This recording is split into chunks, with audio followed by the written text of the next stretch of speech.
Sir ఇంకా కొంతమంది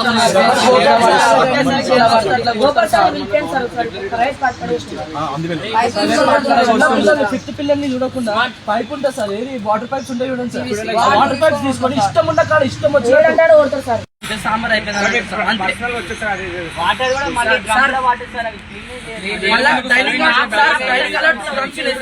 అవి మేము వచ్చినప్పటి నుంచి చూసినాం సార్, మేము జాయిన్ అయినప్పటి నుంచి ఇప్పటి వరకు ఒకసారి కడగలే.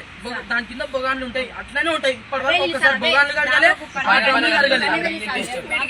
మళ్ళీ మన సార్ మనం బాత్రూమ్ లో కడుకుంటాం కదా సార్, ఆ బ్రష్ లతో మీద నేను స్నానం చేసే డ్రమ్లు కడుగుతారు సార్, బాత్రూమ్ కడిగే బ్రష్ లతో. ఎస్టిమేట్ అయితే వేరే పిల్లలు వచ్చింది సార్, ఇట్లా తింటున్నారు ఈ అన్నం అని మమ్మల్ని తిడుతున్నారు సార్. వాళ్ళు ఇట్లా పెడుతున్నారు మీ సార్ ఎట్లా అనిపిస్తుంది మీరే చెప్పండి.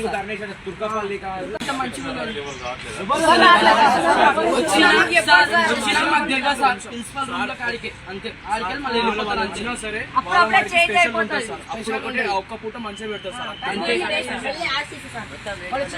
మిన్నోళ్ళు ఉన్నట్టు చక్కగా పెడతలేరు. పొద్దున్న సాయంత్రం పెడతారు, సాయంత్రం పొద్దున్న ఏం పడుతున్నారు అలాగే. మేమేమన్నా అడిగితే మనం కొట్టడానికి నీకు ఎందుకు ఒక్కరిని తింటలేరా అంటే చదువుతా. పోలీస్ స్టేషన్ దాకా వచ్చారంటే చాలా ఇబ్బంది కదా. ఇబ్బంది అర్థం చేసుకోండి సార్,